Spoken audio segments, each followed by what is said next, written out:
नमस्कार, बहुत स्वागत है आप सभी का। मैं हूं आपके साथ नैना यादव लेकर हाजिर हूं हमारा खास शो पूछता है इंडिया।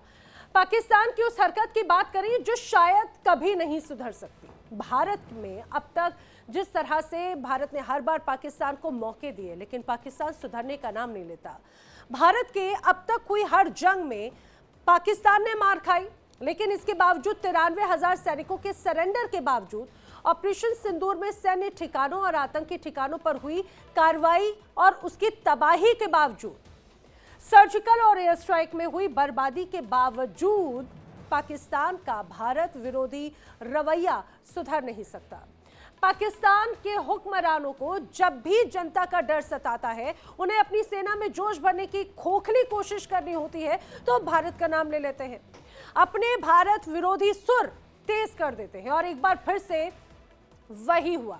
पाकिस्तान की तरफ से एक बार फिर वही किया गया है। जी हां, पाकिस्तान के सीडीएस आसिम मुनीर एक बार फिर भारत विरोधी जहर उगलते हुए नजर आए। वो थे बलूचिस्तान में, वो बलूचिस्तान जहां पर सबसे ज्यादा पाक सेना ने शोषण किया, वो बलूचिस्तान जहां की जनता चीख चीख कर ये कहती है कि पाकिस्तान की सेना वापस जाए। बलूचिस्तान में पहुंचे आसिम मुनीर, वहां पर अपने जवानों का हौसला बढ़ाने की कोशिश कर रहे थे। उन्होंने कहा कि देश की सीमा में कोई भी प्रत्यक्ष या अप्रत्यक्ष दखल अंदाजी बर्दाश्त नहीं की जाएगी।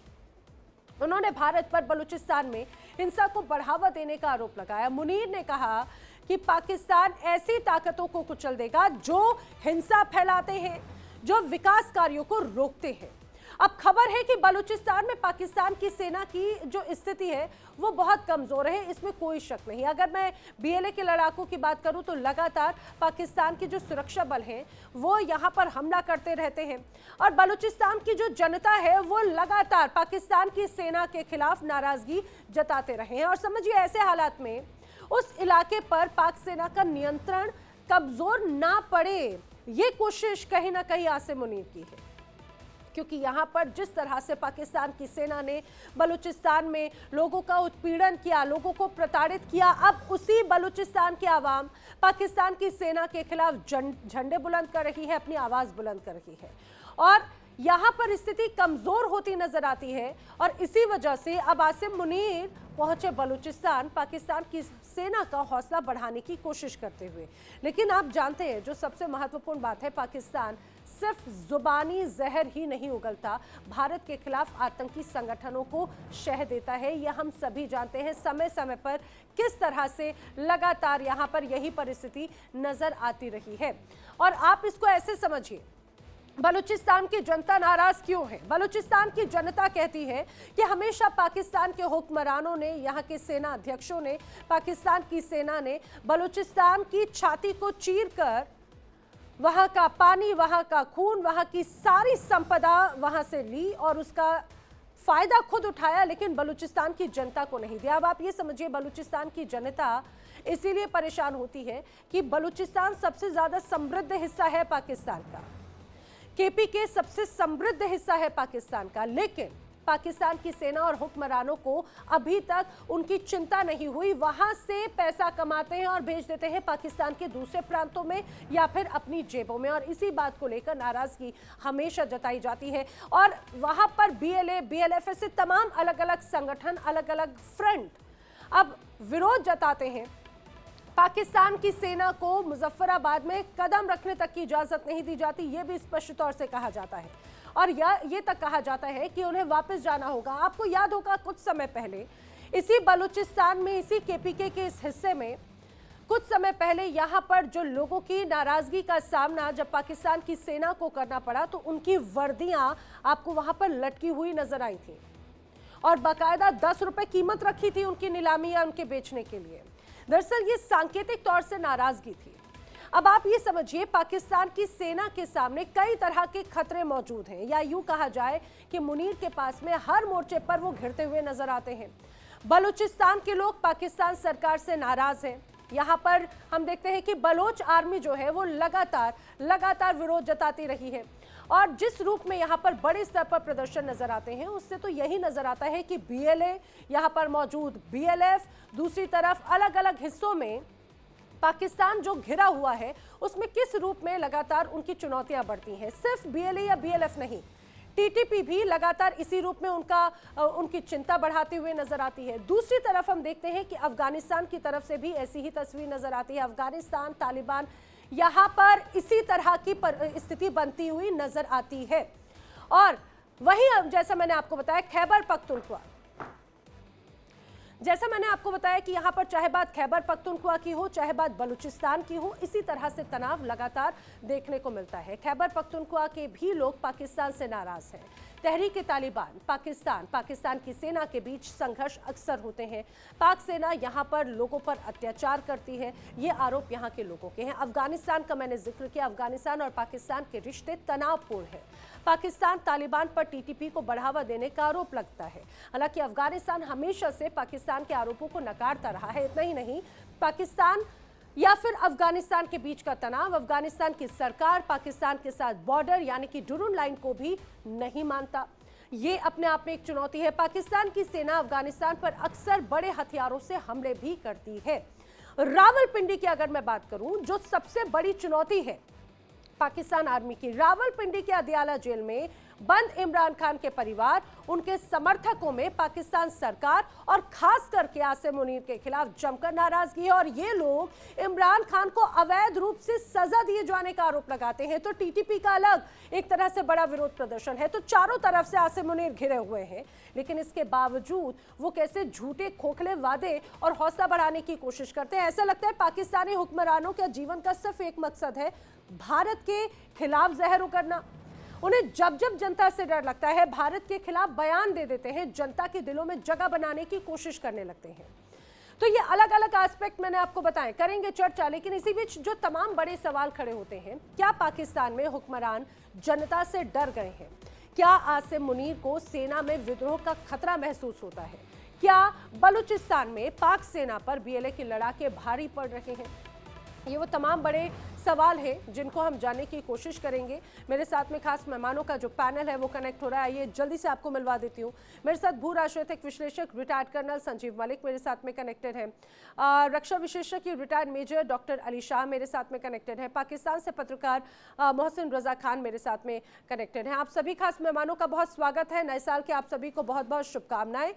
और नया साल उम्मीदों वाला नजर आ रहा था, लेकिन मोहसिन रजा जी, जिस तरह से हमें ऐसा लग रहा था कि नया साल शायद उम्मीदों के साथ में आए, जो तमाम तनाव है उसको खत्म करते हुए नजर आए, लेकिन जिस तरह से आसिम मुनीर का बयान, शब्द भारत के खिलाफ जहर, ऐसा लगता नहीं है कि वो उम्मीदें लेकर आएगा। ऐसा लगता है कि वो वही जहर और एक बार फिर से नफरत वाली सियासत करते हुए नजर आते हैं। देखिए, पाकिस्तान ने हमेशा इंडिया के साथ बराबरी की बुनियाद पर ताल्लुकात रखे, लेकिन इंडिया जो है पाकिस्तान के सूबे बलूचिस्तान में दहशतगर्दों की पुष्टपनाही करता रहा है। और ये कोई नई बात नहीं है, ये सबको मालूम है। जबलपुर एक्सप्रेस में हमला हुआ और जितने भी दहशतगर्दी के हमले हुए, उन्हें पाकिस्तान की फौज ने बड़ी अच्छे अंदाज में नाकाम भी बनाया और दहशतगर्दों को पार भी कर दिया। मैं अभी हाल ही में कोयटा में था और मुझे ये देखकर खुशी हुई कि कोयटा बहुत अमन है और वहाँ पे पाक फौज ने एक सिलसिला शुरू किया है नेशनल वर्कशॉप का, जिसे फील्ड मार्शल आसिम मुनीर ने खिताब किया था, जिसका आप हवाला दे रहे हैं। और इस वर्कशॉप से और अवामी रातों से एक बड़ी तब्दीली बलूचिस्तान में आ रही है कि वहाँ पर माहौल बड़ा खुशगवार हो रहा है। और गैर मुल्की मुदाखलत से जो वहाँ पे लोगों के जहन खराब किए गए थे, वो सब लोग अपने वापस आ रहे हैं पाकिस्तान के साथ। उनके गिले शिकवे जरूर है, लेकिन अब उन्हें हकायक का भी इल्म हो रहा है कि उनके साथ गैर मुल्की ताकतें जो है उन्हें इस्तेमाल कर रही है और उन्हें इस्तेमाल करके बलूचिस्तान के हालात खराब कर रही है। फील्ड मार्शल आसिम मुनीर खुसूसी तौर पर बलूचिस्तान की नेशनल वर्कशॉप के जो पार्टिसिपेंट हैं उनसे रावलपिंडी में हर 3 महीने के बाद मिलते हैं। और ये एक बड़ा अच्छा है, इससे हुकूमत में फौज के और अवाम के दरमियान जो दूरियां थी वो खत्म हो नहीं रही नहीं, है। लेकिन और इससे मोहसिन रजा, ऐसा लगता है कि जब जब अगर खुद चाहे बात जनता का डर हो या फिर वोट का डर हो या फिर बाकी किसी चीज का डर हो, तो पाकिस्तान को सिर्फ हिंदुस्तान की याद आ जाती है। और बलूचिस्तान में बार बार ये आरोप लगाए जाते हैं कि यहाँ पर फुटप्रिंट्स नजर आते हैं। फुटप्रिंट्स कहाँ नजर आते हैं सर? अभी तक कौन से ऐसे आप लोगों की तरफ से ऐसे सबूत पेश कर दिए गए? हवा में बात करेंगे तो हवा में चीजों को स्वीकार कर लिया जाएगा क्या? लेकिन मैं चाहूंगी संजीव मलिक जी, इस बात को जरा समझाने की कोशिश कीजिए। बलूचिस्तान के आवाम के आरोप क्या रहते हैं? बलूचिस्तान की जनता ने आरोप ये लगाए कि उनकी तरफ वहां की सेना ने, वहां की सरकारों ने, वहां के ये कहा जाए कि किसी ने भी, कोई भी जो जिम्मेदार है, कभी वहां की जनता का ध्यान नहीं रखा। मूलभूत सुविधाओं के लिए दो चार होना पड़ता है वहां के लोगों को, और पाकिस्तान की सेना उनके साथ में उन्हें टॉर्चर करती है। और यही वजह है कि कुछ समय पहले हमने देखा था कि जिस तरह से वहां की सेना को पीछे किया और वर्दी तक उतरवा ली गई थी पाकिस्तान की सेना की, जो प्रदर्शनी में लगाई थी सांकेतिक तौर से, वो एक बहुत बड़ा विरोध था। तो इसमें बार बार ये कहा जाए भारत की याद आ जाना, क्या ये लगता है कि सिर्फ जहां पर कमजोर महसूस हो रहा है भारत के ऊपर ठीकरा फोड़ते हैं, और वही आसिम मुनीर कर रहे हैं? नैना जी नमस्कार, आपको और सभी दर्शकों को नए साल की बहुत बहुत शुभकामनाएं। Same to you sir. और साथ में मोहसिन रजा साहब को भी बहुत बहुत स्वागत। नैना जी, जी थैंक यू। नैना जी देखिए, एक बात सुनिए, हमें अगर किसी समस्या को समझना है ना, उसकी हमें जड़ से बात करनी पड़ेगी और पूरे दिल खोल के बात करनी पड़ेगी, चाहे हमारे अगेंस्ट जाए या हमारे फोर में जाए। पाकिस्तान का आप ये समझने की कोशिश कीजिए, पाकिस्तान 47 में जब से हमसे कट के अलग हुआ है ये पीस ऑफ लैंड, पाकिस्तान का एक मुद्दा क्या रहा है? कभी पाकिस्तान ने अपनी किसी इकोनॉमी पे ध्यान दिया? 60 तक तो एक नेचुरल वे में, क्योंकि हम लोग अंग्रेजों को से मुक्ति पाए थे, तो 60 तक पाकिस्तान एक अच्छी पेस पे जा रहा था, क्योंकि जमीन फर्टाइल थी, एक प्रोपोर्शनली डिवीजन हुआ था एसेट्स का, और उसके साथ साथ भारत में भी पेश नहीं पा, बहुत बहुत भारत देश था। तो इस बात को पढ़ते हुए मैं ये जड़ पे ये जानना चाहता हूं कि पाकिस्तान का उदय, पाकिस्तान का क्रिएशन इस्लाम यानी देश के रिलीजियस बेसिस पे हुआ है। ठीक है, कोई बात नहीं, एक रिलीजियस पे वो चाहते थे, उस टाइम के जो भी हालात थे उन इस्लाम के बेसिस पे उसका एक क्रिएशन हुआ। उसके बाद पाकिस्तान अगर चाहता तो अपने आप को सेक्युलर रख के एक अच्छी शिक्षा देता और अच्छी एजुकेशन व्यवस्था की नींव डालता, सो दैट आने वाली पीढ़ियां, आने वाली पौध, आने वाले नागरिक एक ऐसे नागरिक हो जो देश को कंट्रीब्यूट करे और देश के अंदर देशभक्ति के हित से सोच सोच के अपने पड़ोसियों के बारे में भी सोचे। ये बात अगर मैं मूल में जाऊं, पाकिस्तान का क्रिएशन भारत के एंटी हुआ है। भारत एक दिन भी पाकिस्तान को आंख नहीं सुहाया है। 47 में आजाद हुआ, 14 अगस्त को आजाद हुआ और अगले साल चढ़ाई कर दी कश्मीर पे। देखिए वो कश्मीर, मतलब मैं छोटे छोटा इसलिए टच कर रहा हूं, मैं आपको ये बताना चाह रहा हूं कि जब मुद्दा ही गलत है, बेसिस ही गलत है, आपकी नींव ही गलत पड़ी है, तो उस पर भवन अच्छा खड़ा कैसे हो सकता है?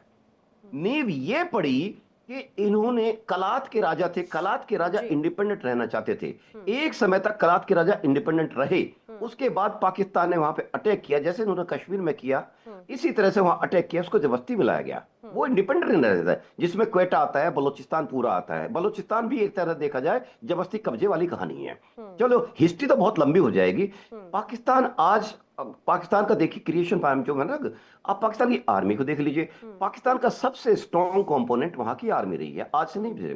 अगर मैं कंपेयर करूं भारत पाकिस्तान का, भारत की army constructive agency, constructive component है इस देश का, लेकिन पाकिस्तान की आर्मी के अंदर देश चलता है। आर्मी जैसे कहती रही, आज से नहीं पहले से, और मेरे पाकिस्तानी मेहमान जो है इस बात को एग्री करेंगे कि वहां पे जो जनरल साहब कहते हैं, जनरल साहब के हिसाब से देश चलता है, जनरल साहब के हिसाब से प्राइम मिनिस्टर चलते हैं, प्रेसिडेंट चलते हैं, नाम उनको संविधान का जरूर दिया जाता है।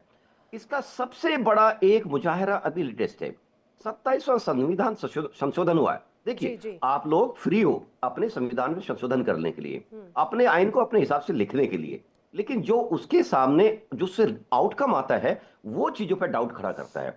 देखिए आप मोहसिन साहब एक चीज बताइए, आप तो बहुत समझदार लोगों में गिने जाते हैं पाकिस्तान के, बड़े थिंकर में समझे जाते हैं। आप एक चीज बताइए, कोई आदमी अपने आप को अमर क्यों करना चाहता है? वो क्यों चाहता है कि मैं बुढ़ापे तक मेरे पास कोई केस न चले? वो क्यों चाहता है कि मैं चाहे जो भी मिस एप्रोप्रिएशन करूं, फाइनेंशियल फ्रॉड करूं, या देश पे जबरदस्ती करूं, फ्यूचर में लोगों के हक छीनूं, या वहां के पत्रकारों को जेल में बंद करूं, क्यों उन पे केस नहीं चलना चाहिए? और क्यों आपने एक पैरेलल सुप्रीम कोर्ट खड़ा कर दिया वहां पे? देखिए हमारे, आप ठीक है, आप झेलेंगे वहां पे, आप वहां के बाशिंदे हो, वहां के सिटीजन हो हम तो इस बात को कहना चाहते हैं कि भारत के खिलाफ जो आपकी रेटरिक रही है ना, और जो बराबरी कराए, देखिए कोई किसी की बराबरी नहीं कर सकता। हम कभी चाइना की बराबरी में नहीं जाते। हम चाहते हैं हम चाइना से एक कदम आगे जाए। आपकी कोशिश होना चाहिए था, आप शिक्षा में, अर्थव्यवस्था में, डेवलपमेंट में हमसे 2 कदम आगे की सोचे ना। इसमें आप कोई हमारे शक बराबरी नहीं क्यों सर। सोचते हो? हर चीज में, हथियारों में आप बराबरी करते हैं। आप हथियारों के साथ साथ हमारी इसमें बराबरी करते हैं। बराबरी मत कीजिए। लेकिन हमसे सर सबसे आगे जाइए आप महत्वपूर्ण बात डेवलपमेंट यह में। है, संजीव मलिक जी, सबसे महत्वपूर्ण बात यह है कि पाकिस्तान हमेशा से भारत को नुकसान पहुंचाने के लिए अलग अलग तरकीब लगाता है, सोचता है, विचार करता है, प्लानिंग करता है। अगर वो अपने आप को बढ़ाने के लिए अगर ऐसा कुछ कर लेता तो बात कुछ अलग होती। पाकिस्तान से एक और पत्रकार अली असगर भट्टी भी मेरे साथ में कनेक्ट हो चुके हैं, फिर मैं अली शाह का भी रुख करती हूँ। लेकिन मुझे एक बात बताइए अली असगर भट्टी, सबसे महत्वपूर्ण बात ये कि हर बार जब जब ऐसा लगता है कि पाकिस्तान की सरकार या सेना घिरती हुई नजर आती है, उसको याद आ जाती है हिंदुस्तान की।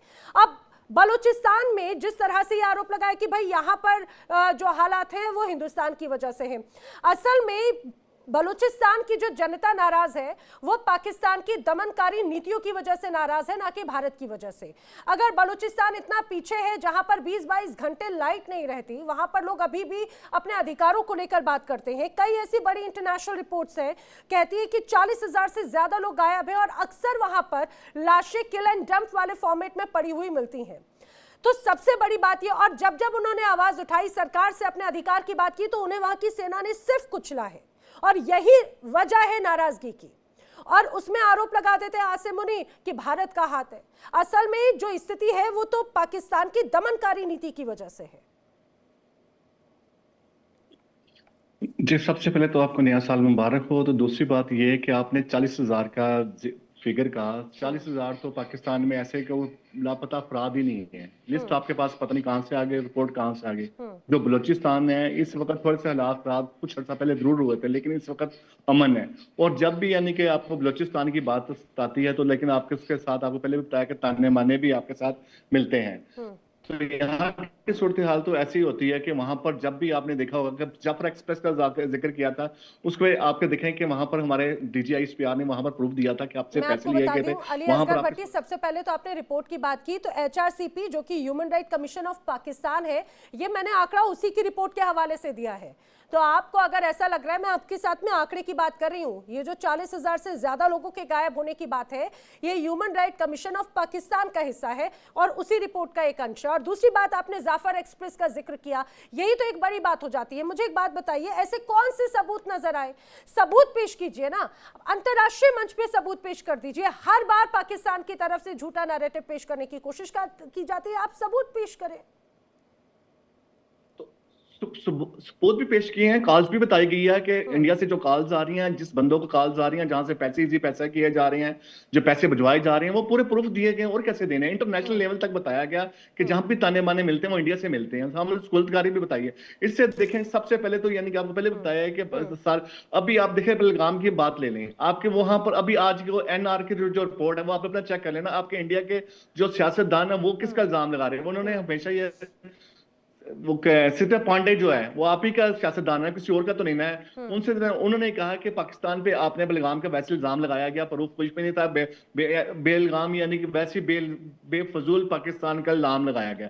इस बना पे देखें कि आपके अंदर के जो लोग हैं वो बता रहे हैं कि बेलगाम में हमने वैसे ही हमला कोई नहीं किया था, पाकिस्तान में इसको कोई ताने बाने नहीं मिलते। लेकिन हमने जब आपको प्रूफ है जाफर एक्सप्रेस में दिया, जो बलूचिस्तान में सुलहतकारी है वो आपकी बताई गई है और विद प्रूफ दी है, विद कॉल दी है।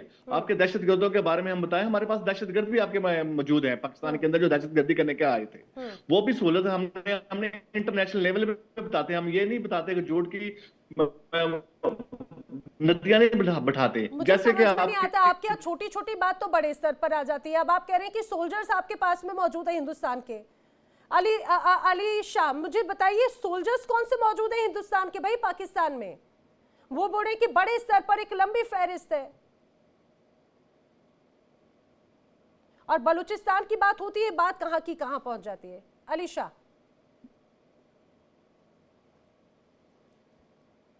जी, देखिए यार जी, अभी फिलहाल आप मैं आपसे और दर्शकों से दरखास्त करूंगा और इन वीडियो में मुनीर की आप देखिए शहबाज के आगे ये ऑपरेशन सिंदूर के टाइम की बात है, जब इनको फील्ड मार्शल, जिसको हम फील्ड मार्शल बोलते हैं, इसको फील्ड मार्शल घोषित नहीं हुआ था ये आदमी। अब फील्ड मार्शल घोषित होते ही जो हमारे हैं, तो सीडीएस बनने का दावा कि मेरे को सीडीएस बनना है। जवाहर शरीफ साहब चले गए विदेश और इनके दस्तावेज पे दस्तखत नहीं किया, तो अब दोनों में खुंदक बन गई, अब दोनों में अनबन बन गई। और ये जो वीडियो आप देख रही हैं कि अब फील्ड मार्शल सल्यूट कर रहा है शहबाज शरीफ साहब को, मेरे को बिल्कुल ताजुब नहीं होगा अगर शहबाज शरीफ साहब उल्टा सल्यूट करे फील्ड मार्शल आसिम मुनीर को, जो जनरल जियाउल हक ने किया था ना पाकिस्तान के अंदर, कि मजहब के नाम पे जहर उगला था। कार्ल मार्क्स ने एक बार कहा था कि religion is the opium of the masses, यानी कि अगर जनता को, मास को, पब्लिक को बेवकूफ बुद्धू बनाना हो, अपने साथ लेकर आओ, तो सीधी सी बात है भैया, मजहब की चूरन दे दो उनको। मजहब की चूरन दे दोगे तो लोग आपकी बात पे यकीन करें। 16 अप्रैल पिछले साल, मैं पिछले साल इसलिए कह रहा हूँ क्योंकि नए साल की हार्दिक शुभकामनाएं, ये 2026 शुरू हो गया है। 2025 में 16 अप्रैल को फील्ड मार्शल आसिम मुनीर ने एक विपत्तिजनक, शर्मनाक, घटिया क्यों है? पाकिस्तान की सेना में भारतीय क्या, क्या 22 अप्रैल को पहलगाम में हमला जाता है। फिर मार्शल आसिम मुनीर बयानबाजी पे बयानबाजी, इनका जो क्या बोलते हैं, जुल्फिकर अली भुट्टो का जो ग्रैंडसन है बिलावल भुट्टो जरदारी, बयान देता है या तो खून बहेगा तो पानी बहेगा,